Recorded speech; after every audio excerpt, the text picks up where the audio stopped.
Halo Visian, naik TJ dari Pasar Baru, Cakep. turunnya di Jalan Pemuda. Artinya, Fakultas Ilmu Sosial mengucapkan selamat datang kepada mahasiswa baru di Kampus Pergerakan Intelektual Universitas Negeri Jakarta.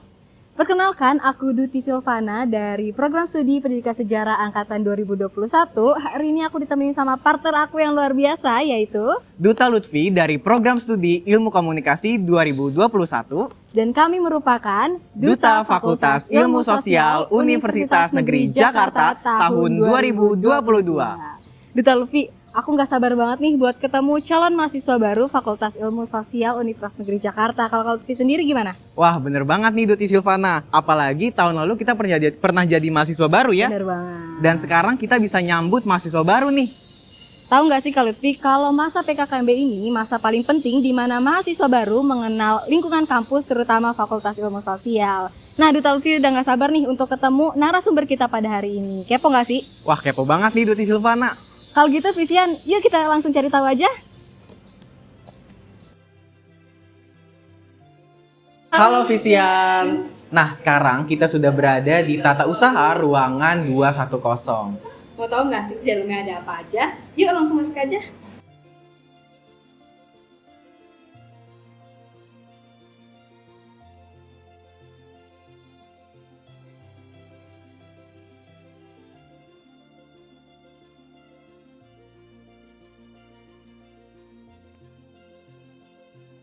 Nah Visian, sekarang kita sudah bersama Bapak Dr. Anggi Sutrisno selaku Koordinator Bidang Akademik Kemahasiswaan dan Alumni. Namun sebelum itu, dimanapun Visian berada, jangan khawatir karena kita sudah menerapkan protokol kesehatan dan 5M. Kalau gitu, kita boleh lanjut nih ke ngobrol-ngobrol sama Pak Tris. Assalamualaikum Bapak. Waalaikumsalam. Izin ya, Iya. buka masker. Baik, Waalaikumsalam, Bapak. selamat pagi semua teman-teman dari Duta ya Iya. dan tim PKKMB tahun 2022 dari FIS. Bapak gimana nih kabarnya? Baik, alhamdulillah. pagi ini. Alhamdulillah baik. Suatu kehormatan bagi kami nih Pak dapat berbincang-bincang dengan Pak Sutrisno untuk mengetahui nih seputar bidang akademik, kemahasiswaan dan alumni Fakultas Ilmu Sosial Universitas Negeri Jakarta. Namun sebelum itu ada pepatah nih Pak, tak kenal maka tak sayang. Maka dari itu boleh kali ya Pak Bapak memperkenalkan diri secara singkat untuk Visian nih. Baik, terima kasih.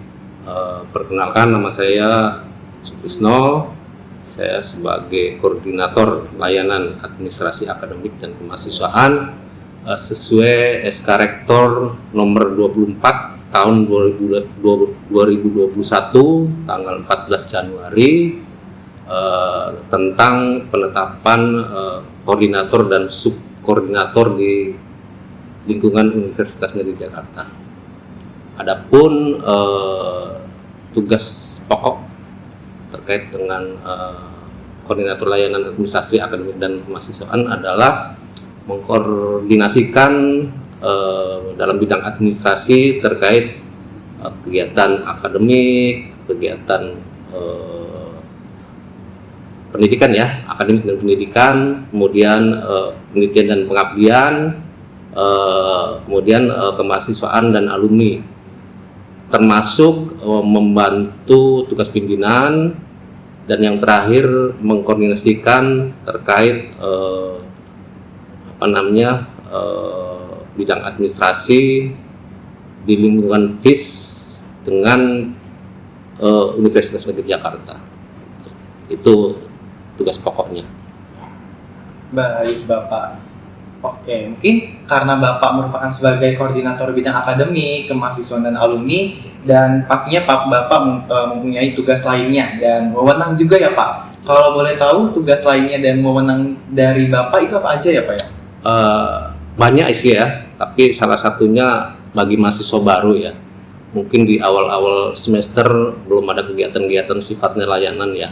Mungkin dengan berjalannya semester nanti kami juga dibantu sama staf akademik untuk mengurus, mungkin kalau ada mahasiswa yang ada keperluan mengurus surat keterangan, entah itu masalah gaji maupun surat keterangan yang lain itu bisa dilayani di bagian akademik di lantai 2 Fakultas Ilmu Sosial. Kemudian kami juga dibantu oleh 11 admin prodi yang ada di prodi masing-masing. Itu. Jadi mereka satu tim dengan kami ketika ada keperluan mereka dulu, baru ke tingkat fakultas. Itu. Terkait kewenangan ya kami mempunyai kewenangan untuk berkoordinasi dengan mereka sehingga satu sama lain saling membantu itu. Oke, luar biasa sekali nih. Seperti yang kita ketahui nih Pak, Bapak ini kan bergerak di bidang akademik, kemahasiswaan dan alumni yang mengharuskan Bapak untuk berhubungan langsung dengan mahasiswa-mahasiswa nih. Yeah. Kegiatan apa saja sih Pak yang mengharuskan mahasiswa untuk berhubungan langsung dengan Bapak nih? Yeah. Tadi saya sebutkan bahwa untuk pengurusan terkait dengan persuratannya, ketika mereka membutuhkan surat keterangan, mereka bisa langsung ke bagian akademik, gitu kan. Terkait dengan kemahasiswaan, biasanya nanti mahasiswa tuh bisa mengajukan proposal kegiatan ketika memang mereka sudah menyusun jadwal kegiatan yang akan dilaksanakan dalam kurun waktu 1 tahun. Begitu juga terkait dengan beasiswa, mereka bisa mengusulkan nantinya ya ketika memang ada pembukaan beasiswa, mereka bisa mengusulkan beasiswa dimulai dengan dari prodi dulu baru ke tingkat fakultas dan tingkat ke universitas, dalam hal ini ke wakil rektor bidang 3. So.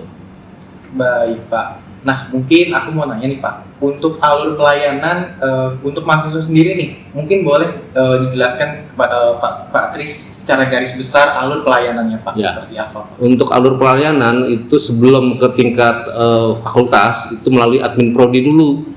Karena yang mempunyai database ataupun data-data mahasiswa itu biasanya admin. Setelah dari admin prodi nanti kan ada pengantar ya, diketahui oleh core prodi baru ke tingkat fakultas akademiknya gitu. Baru nanti kalau mau ke universitas nanti fakultas baru memberikan pengantar ke tingkat universitas. Itu alurnya seperti itu ya. Gitu. Tadi kan ngomongin soal alur nih. Tadi kan kita juga sempat ngobrol-ngobrol nih sebelum di tag video kalau Pak Sutrisno lagi sibuk ngurusin keringanan UKT gitu untuk diantarkan ke universitas seperti itu. Jadi jadi kalau misalnya Visia nih mau keringanan UKT itu bisa berhubungan langsung dengan Pak Sutrisno. Mungkin bisa dijelaskan Pak seperti keringanan UKT dan lain-lain. Ya, biasanya kita memang tiap semester ya ada banyak sekali yang mengajukan keringanan UKT, apalagi dalam masa pandemi ini ya. Yeah. Mungkin banyak orang tua yang terdampak COVID ataupun apa, sehingga dari segi pembiayaan kan mereka juga agak berat. Itu bisa mengajukan UKT, salah satunya ya mungkin penundaan, penurunan ataupun yang lain. Tapi yang saya tangani biasanya tuh keringanan UKT 50% bagi mahasiswa-mahasiswa yang sedang melaksanakan skripsi. Itu kisaran 6 SKS lah. Sehingga kami juga bisa cek ke data isi akad ya, karena bagaimanapun juga itu harus divalidasi gitu. Sehingga nanti kita bisa usulkan ke tingkat universitas data-data yang mereka usulkan untuk keringanan pembayaran UKT yang 50%. Itu diantaranya ya, karena banyak itu jenisnya banyak. Kalau saya harus 50%. Seperti tadi sudah keringanan UKT, mungkin bantuan apa lagi sih Pak yang bisa Bapak sampaikan untuk mahasiswa-mahasiswa baru nih? Sebetulnya banyak ya beasiswa. Di antaranya adalah KJMU, KIPKA ya, kuliah yang istilahnya awalnya itu bidik misi, belum lagi penawaran beasiswa dari swasta, banyak seperti Salimba 4, Gudang Garam atau yang lain. Itu nanti biasanya itu ada edaran dari WR3 terkait hal itu beasiswa ya. Nanti tinggal mahasiswa tinggal mengajukan sesuai dengan ketentuan dan persyaratan yang memang berlaku di situ, kan. Nih, jadi buat mahasiswa baru yang mau ngambil beasiswa nih, mungkin Betul boleh banget. banget hubungin Pak Sutrisno seperti itu, nggak sih Kak Lutfi? Betul banget nih Bu Silvana, karena Pak Tris ini merupakan sebuah koordinator bidang kemahasiswaan, alumni dan akademik nih. Betul banget ya Bu Silvana? Oke, mungkin segitu aja kali ya Duti Lutfi. Betul. Ya. Nah, sebelum itu Bapak mungkin boleh nih kasih kesan dan pesan, terus mungkin sepatah dua kata apa yang Bapak ingin sampaikan kepada calon mahasiswa baru Fakultas Ilmu Sosial. Serta mungkin kasih semangat nih untuk Ya. mahasiswa Ya. baru Fakultas Ilmu Sosial. Baik, terima kasih. Bagi adik-adik peserta PKMB tahun 2022, selamat datang di Fakultas Ilmu Sosial Universitas Negeri Jakarta. Tetap semangat. Satu tips untuk dari saya ya, bahwa motivasi kuliah itu selesai dalam waktu yang tepat ataupun tidak usah lama-lama ya. Jadi selesai tepat waktu gitu, karena bagaimanapun juga tuh terkait dengan banyak hal ya. Kalau berlama-lama kan istilahnya kan perlu finansial, terus usia, belum lagi persaingan ketika nanti lulus. Itu tips dari saya, selesai tepat waktu, itu saja dari saya. Oke, terima kasih banyak Pak Baik, Sutrisno sama-sama. atas Banyak, waktunya Bapak. udah Ya. mau ngobrol-ngobrol nih sama Betul. kita dan ngasih informasi ke mahasiswa baru Fakultas Ilmu Sosial. Semoga informasi yang diberikan Pak Sutrisno dapat bermanfaat untuk mahasiswa baru. Sekali lagi terima kasih banyak Sama-sama, Bapak. Ya. Halo Visian, di depan kita sekarang sudah ada narasumber kedua kita yaitu Ibu Yayu Fajarwati Esos selaku Koordinator Layanan Umum dan Kepegawaian BMN. Assalamualaikum Ibu, halo apa kabar Ibu? Waalaikumsalam warahmatullahi wabarakatuh. Baik ya Bu? Alhamdulillah kabar baik. Alhamdulillah. Udah siap ya Bu Yayu buat ngobrol-ngobrol nih sama kita untuk memberikan informasi kepada calon mahasiswa baru Fakultas Ilmu Sosial 2022.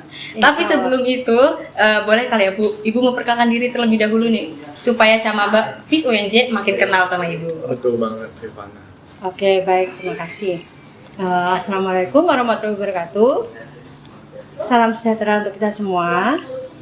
Perkenalkan, saya Fajarwati, Koordinator Layanan Administrasi Umum di Fakultas Ilmu Sosial Universitas Negeri Jakarta. Salam kenal untuk teman-teman mahasiswa baru. Selamat atas prestasi Anda masuk ke Fakultas Ilmu Sosial di Universitas Negeri Jakarta. Oke Bu, kalau gitu kita pengen tahu nih Bu mengenai tugas dan wewenang dari Koordinator Layanan Umum dan Kepegawaian BMN. Kira-kira seperti apa ya Bu? Oke, tugas saya sebagai Koordinator Layanan Umum itu adalah kewenangan saya adalah pelayanan administrasi secara umum di Fakultas Ilmu Sosial Universitas Negeri Jakarta ini. Tugas saya adalah melayani kebutuhan administrasi tentang fasilitas, sarana dan prasarana di UNJ, BMN, barang milik negara, lalu administrasi keuangan dan kepegawaian. Jadi garis besarnya Ibu melayani mahasiswa yang ada di Fakultas Ilmu Sosial seperti itu. Tidak hanya mahasiswa saja, tapi mahasiswa pasti kalau butuh apa-apa yang berkaitan dengan sarana prasarana, fasilitas yang ada, masalah keuangan pasti ke saya. Oke. Nah, kalau kita lihat nih di Fakultas Ilmu Sosial Universitas Jakarta ini fasilitasnya banyak banget nih Bu. Boleh nggak sih Bu dijelasin satu-satu fasilitas apa saja yang ada di Fakultas Ilmu Sosial? Oke, fasilitas yang ada di ilmu sosial tentang tentu saja ruang kelas untuk proses belajar mengajar, lalu ruang rapat, lalu arena prestasi yang biasanya dipakai oleh mahasiswa berkegiatan, ada ruang BEM, lalu ruang baca, laboratorium. Oke, tadi ada musola dan arena parkir yang bisa untuk kegiatan, lab-lab yang ada di prodi-prodi masing-masing, lab micro teaching, lab komputer, saya itu. Oke, baik Bu. Nah, kira-kira Bu kalau mahasiswa ingin meminjam fasilitas UNJ, kira-kira bagaimana ya Bu alurnya dari peminjaman tersebut gitu Bu? Oke, kalau secara UNJ secara khusus mungkin ada aturan di UNJ ya. Tetapi kalau di Fakultas Ilmu Sosial ini khususnya alurnya mahasiswa bersurat dengan ditandatangani oleh Forkopimda, lalu pembina BEM dan wakil dekan 3, terus ketua siapa yang mau berkegiatan, ketua pelaksana kegiatan, ketua BEM nggak bisa, lalu baru ke WD2. Nah, saya tambahkan satu lagi ya, untuk masa COVID ini peminjaman ruangan syaratnya harus ada surat rekomendasi dari Satlak COVID UNJ. Baik, Bu. Nah, sebagai koordinator layanan umum, jadi memberikan pelayanan. Nah, pelayanan umum seperti apa saja yang Ibu berikan untuk mahasiswa-mahasiswa? Layanan umum administrasi tentu saja secara administrasi yang saya layani. Jadi mau pinjam fasilitas apapun, secara administrasi harus terpenuhi. Kedepannya mungkin nih Visian Camaba Vis UNJ akan sering berhubungan dengan Bu Yayu karena nanti peminjaman dan lain-lainnya itu butuh persetujuan dari Bu Yayu, seperti itu ya Bu? Ya. Nah, mungkin sebagai penutup nih Bu, boleh Ibu beri saran dan kesan pesan serta semangat nih buat Camaba Vis UNJ 2022. Selamat berjuang. Kalian adalah generasi penerus bangsa ini, maka harus tetap semangat ya. Oke, jadi semangat terus buat Camaba. Sip, semangat. Baiklah, itu sekian kita tentang bagaimana sih dari mengulik-ngulik nih tentang layanan umum serta kepegawaian BMN. Itu saja dari kita. Wassalamualaikum warahmatullahi wabarakatuh.